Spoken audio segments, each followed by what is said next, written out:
नमस्कार, मैं हूं शरद द्विवेदी और आज का हमारा मुद्दा है बाप से अदावत, बेटों से मोहब्बत। क्या है पूरा मसला? क्यों पिताओं से दुश्मनी जैसी बात है और बेटों से मोहब्बत है? क्या है पूरा मसला?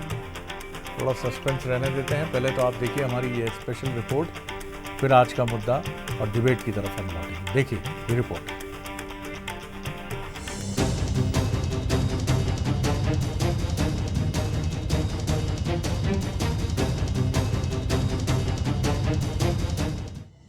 इंदौर में कांग्रेस के वरिष्ठ नेता दिग्विजय सिंह ने सिंधिया और महापौर के बेटे का बचाव किया और एक कार्यक्रम के दौरान सिंधिया के बेटे महान आर्यमन और महापौर पुष्यमित्र भार्गव के बेटे की खुलकर तारीफ की। उन्होंने परिवारवाद के मुद्दे पर साफ कहा कि परिवारवाद हर जगह है। नेता का बेटा नेता बन सकता है, जैसे व्यापारी का बेटा व्यापारी बनता है, लेकिन असली पहचान प्रतिभा से होती है। वहीं एमपीसीए अध्यक्ष बने महान आर्यमन सिंधिया पर उठ रहे सवालों को लेकर दिग्विजय सिंह ने कहा कि अगर उनमें काबिलियत है तो उन्हें आगे बढ़ने का पूरा हक है। साथ ही उन्होंने संघमित्र भार्गव के एक भाषण की भी सराहना की और कहा कि संघमित्र का भाषण बेहद प्रभावशाली था। कहा नहीं है यार, ये कॉर्पोरेट्स में है, इंडस्ट्री में है, पत्रकारों में है, डॉक्टरों में है, वकीलों में है, नेताओं में है। का बेटा ही राजा बना। सिंधिया जी के ये सब लोग मेरे पास ही आए थे। हमारे साथ क्रिकेट खेले हुए सारे लोग, तो पूरी आए थे। संजय आए थे, होता मेनन आया था, आए तो सारे लोग आए थे कि तुम बच जाओ। हमने कहा मैं नहीं। देखो ऐसा है, मैं तो नहीं जानता था कि महापौर जी के पुत्र हैं, लेकिन उस युवा ने जो भाषण दिया वाकई प्रभावशाली। महापौर जी का कहना है कि कांग्रेस इसे भी राजनीतिक जो है नजर से देख रही है, जबकि ये तो एक प्रतियोगिता थी। हाँ, तो प्रतियोगिता में प्रभावशाली भाषण देने की प्रशंसा करना क्या राजनीति है? उनके भाषण से या बयान से आप इत्तेफाक रखते हैं कि जो उन्होंने कहा? देखिए, मैं दोनों बातों से, उनकी प्रभावशाली शैली से और जो उन्होंने कहा उसका जो तथ्य उन्होंने रखे, उससे दोनों से सहमत। दिग्विजय सिंह के साथ कांग्रेस सांसद और पूर्व महाधिवक्ता विवेक तनखा ने भी संघमित्र का समर्थन किया। तनखा ने सोशल मीडिया पर लिखा कि वाद विवाद प्रतियोगिता छात्रों की प्रतिभा, तर्क शक्ति और आत्मविश्वास का मंच होती है। संघमित्र ने विपक्ष की भूमिका निभाते हुए अपनी वाक कला का प्रदर्शन किया। उनके वक्तव्य को राजनीतिक चश्मे से देखा गया और उन्हें ट्रोल का शिकार होना पड़ा। वहीं बीजेपी भी दिग्विजय सिंह के सुर में सुर मिला रही है।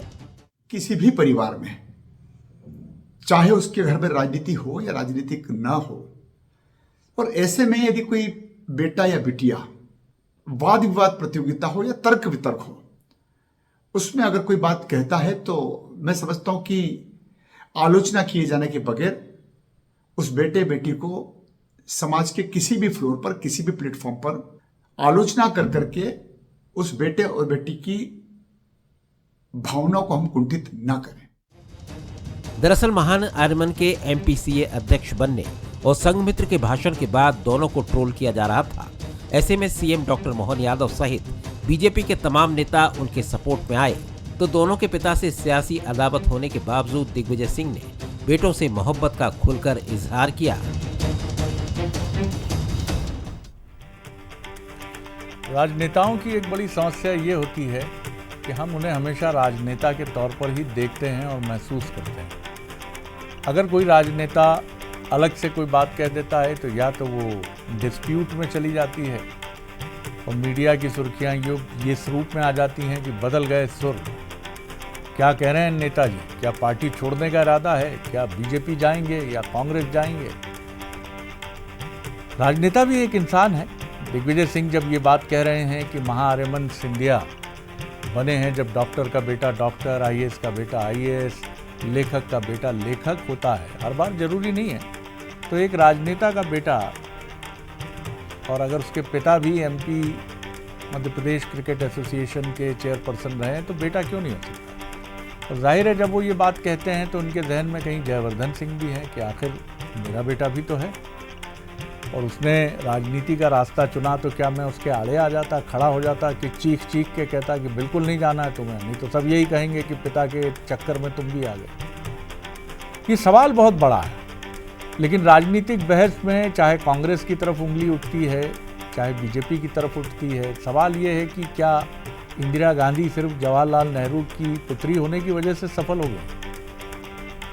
राहुल गांधी जो उसी परिवार से हैं, अभी संघर्ष का ही दौर चल रहा है, क्यों फ़ायदा नहीं मिला उन्हें नेहरू गांधी परिवार को? हाँ, यह आरोप लगता है कि आज वो जहाँ हैं तो वो इसीलिए हैं कि नेहरू गांधी परिवार से हैं। लेकिन एंड रिजल्ट तो यही देखा जाता है कि मिला क्या। बहुत सारी बातें हैं, लेकिन लोग इसको कई बार बहुत संकीर्ण नज़रिए से भी देखते हैं, और कई बार ऐसा भी नहीं है कि ऐसा नहीं होता। कुछ पिता ऐसे भी हैं कि वो अपने पुत्र के लिए कुछ भी करेगा टाइप शैली में चलते हैं। हमारे सवाल देखिए, सियासी खींचतान के बीच बेटों पर इनायत, दिग्विजय सिंह की मोहब्बत है या राजनीति? परिवारवाद हर जगह है, क्या यही तर्क राजनीति को घरानों में कैद करके चल रहा है? नेता के बेटे आगे बढ़ते ही परिवारवाद का चश्मा क्यों चढ़ जाता है? ये हमारे सवाल हैं। और जो मेहमान हैं उनसे मिलिए। स्टूडियो में मेरे साथ हैं अवनीश बुंदेला जी, युवा नेता प्रवक्ता, बहुत स्वागत है अवनीश जी आपका। डॉक्टर दुर्गेश केसवानी जी हैं, युवा नेता प्रवक्ता बीजेपी के, उनका भी बहुत स्वागत है। नमस्कार सरल जी। नमस्कार। और हमारे साथ हैं वरिष्ठ पत्रकार, राजनीतिक विश्लेषक रविंद्र दुबे जी, उनका भी बहुत स्वागत है। रविंद्र जी थोड़ा मुस्कुरा दीजिए, नहीं तो माहौल तनावपूर्ण हो जाएगा। मैं गंभीर चेहरा देखता हूं तो मुझे तनाव सा होने लगता है कि ऐसा ना हो डिबेट में कछु गड़बड़ हो जाए। तो चलिए, अब आप हंसे, मुस्कुराए, बड़ा अच्छा लगा। नहीं। जी जी। नहीं, क्या है, मस्खरा होता है एंकर तो उसकी नाना प्रकार की भूमिका होती है। जोकर है एंकर, मस्खरा है एंकर, अज्ञानी है एंकर, कुछ नहीं जानता है। पहले ये बताइए कि दिग्विजय सिंह जो कह रहे हैं उसके क्या अर्थ लगाएं? क्या कहीं दबाव जयवर्धन जी का है, या सिंधिया जी अभी जिस तरह से उनको भोपाल में एक कार्यक्रम में बड़े आदर से मंच पर ले गए उसका लिहाज कर रहे थे, या वो एकदम सही कह रहे हैं? जी देखिए, मैं दिग्विजय सिंह को बड़ा शूट पॉलिटिशियन मानता हूं, और जब कोई बातें ऐसे नहीं कहते हैं कि जिसका कोई अर्थ ना हो। देखिए, उन्होंने जिस तारतम्य में बातें कही, उन्होंने स्वीकार किया कि राजनीति में क्या हर क्षेत्र में परिवारवाद है, उस परिवारवाद को स्वीकार करना चाहिए, और समाज में उसको स्वीकार किया है, इसलिए चल रहा है। देखिए, उनकी जो साफ गोई है वो ये कह रहा है कि उनके दादा यानी माधवराव सिंधिया, फिर ज्योतिरादित्य सिंधिया, अब आर्यमन सिंधिया जिस तरीके से MPCA के चेयरपर्सन बन रहे हैं, तो उनका साफ कायदी काबिलियत होगी तो आगे जाएंगे, नहीं होगी तो नहीं जाएंगे, और इसके लिए काबिलियत सबसे ज़्यादा जरूरी मापदंड है।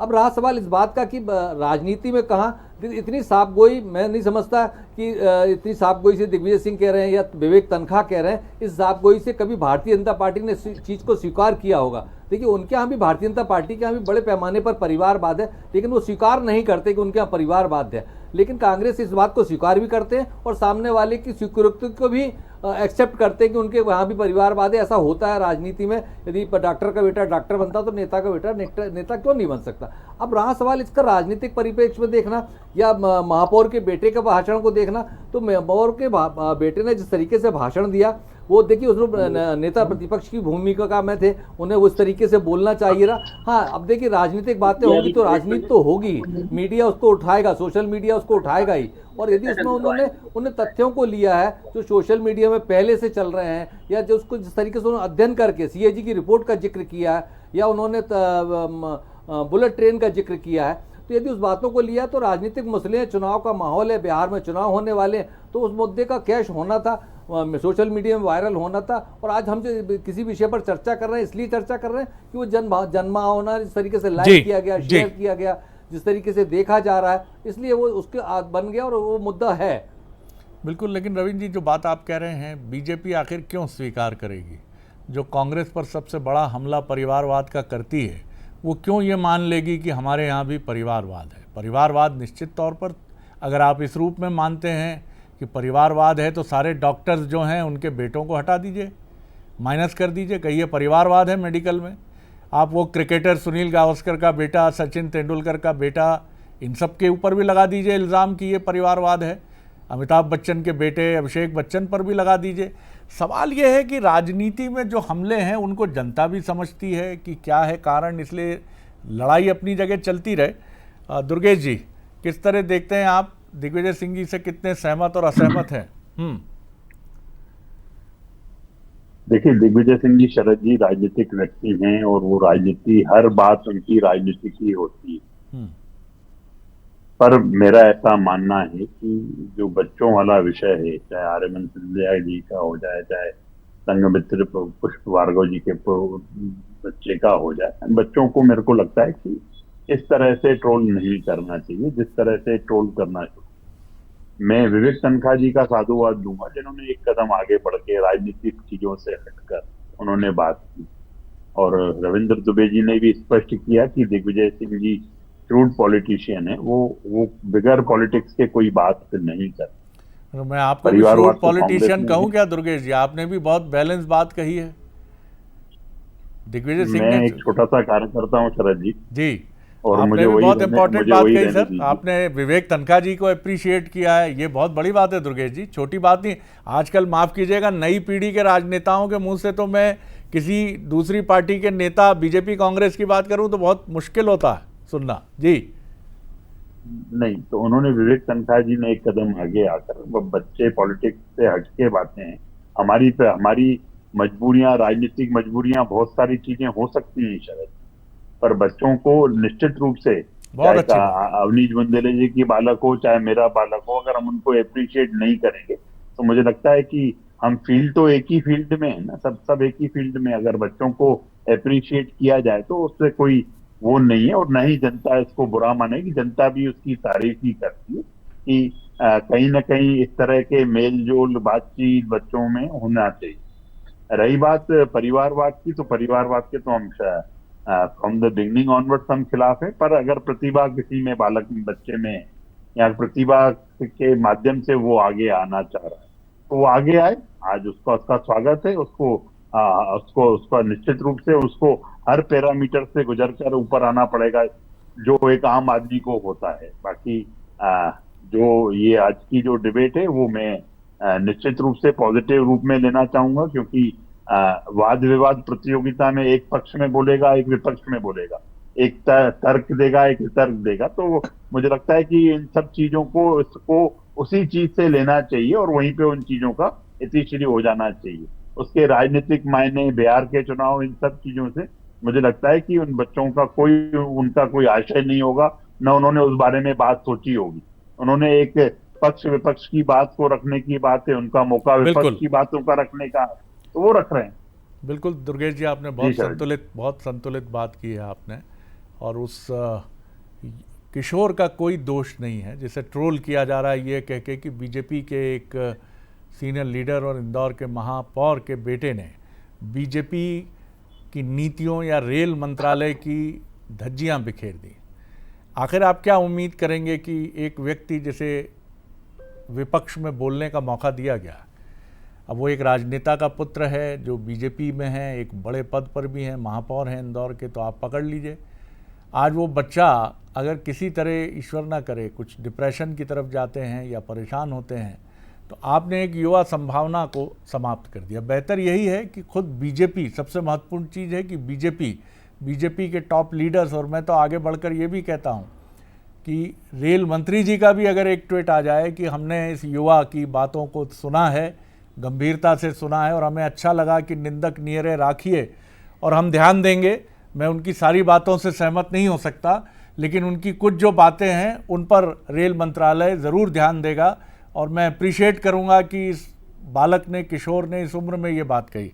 जी बुंदेला साहब। शरद जी, देखिए, सबसे पहले तो मैं आज अभिनंदन करूंगा पूरी बंसल टीम का कि ऐसा विषय रखा, मजा आता है ऐसी बात पर ऐसे विषय में बात करके। धन्यवाद सर। हमें बड़ी तकलीफ होती है कि हम एक ही तरह की हिंदू मुस्लिम इस डिबेट में कर हम भी थक जाते हैं। और सर, तो मैं साधुवाद दूंगा बंसल न्यूज़ की टीम को, और मैं सर साधुवाद दूंगा मध्य प्रदेश की जनता को कि आज तक मध्य प्रदेश की जनता ने यहाँ की राजनीति को साफ स्वच्छ रखा है। विवेक तनखा जी अगर तारीफ कर रहे हैं और दिग्विजय सिंह जी तारीफ कर रहे हैं, और सर मैं ये मान गया कि दिग्विजय सिंह जी अपने आप में एक इंस्टीट्यूशन है, राजनीति का इंस्टीट्यूशन है।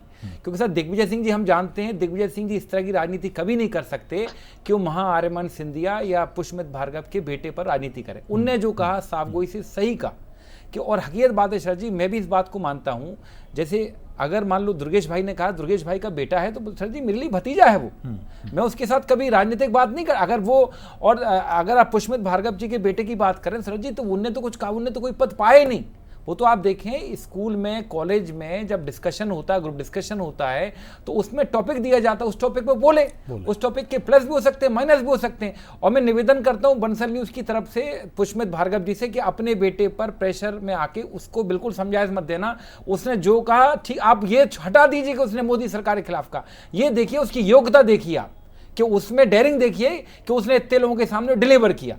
और मैं जहाँ तक महाहरमन सिंधिया जी की बात करता हूँ, तो सर जी मैं ऐसा मानता हूँ कि दिग्विजय सिंह जी ने हमेशा सिंधिया जी को अपने बेटे जैसा कहा है, मतलब वो उनके पिता माधवराव सिंधिया के जमाने के नेता हैं जी। तो अगर देखा महाहरमन सिंधिया दिग्विजय सिंह जी के लिए पोते समान है।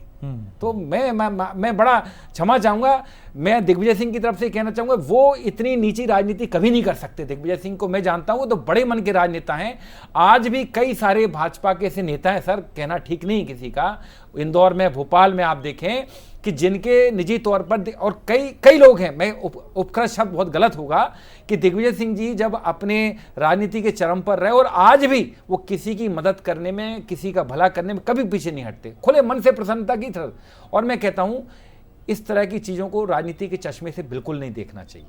और जहाँ तक महाहरमन सिंधिया की बात है, देखिए वो एक बड़े पद पर काबिज हुए हैं, बड़े पिता के बेटे हैं, बड़े परिवार की लेगेसी लेकर आते हैं।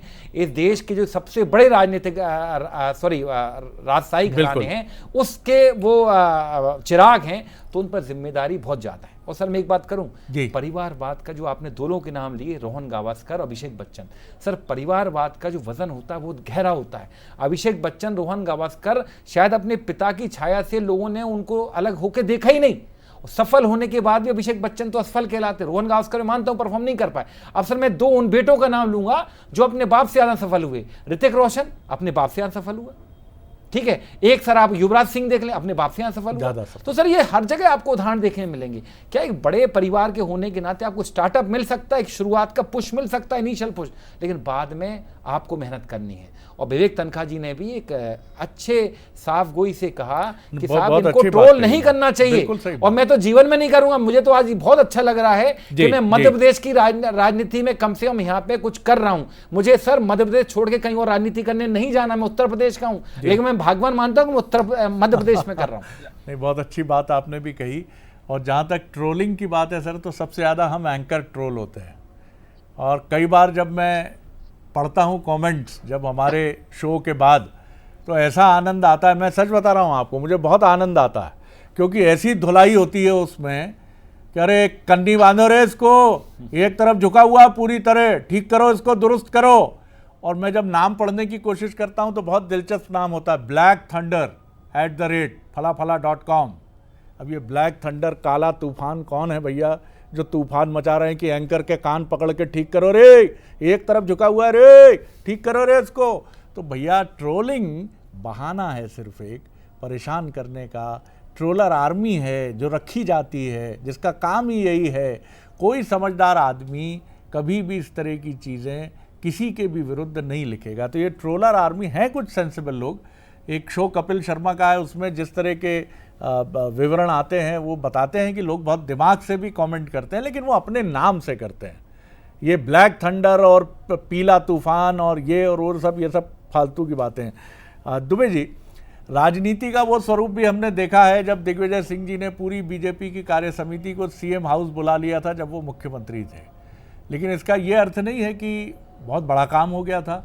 बीजेपी में भी ऐसे नेताओं की कमी नहीं है जिन्होंने बहुत महत्वपूर्ण तरीके से हमेशा आगे बढ़कर, मुझे एक बार अजीत जोगी जी ने किस्सा सार्वजनिक कार्यक्रम में सुनाया था कि मोदी जी को वो अपनी गाड़ी में ले जाते थे और मोदी जी बहुत खुशी खुशी उनके साथ जाते थे टीवी डिबेट्स के लिए।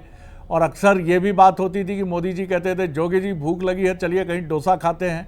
ये राजनीति का सौहार्द हमेशा रहा है, आज भी है, लेकिन आज कहीं एक भय भी है, एक चिंता भी है कि हम साथ दिख गए तो हमारी पार्टी नाराज ना हो जाए। जी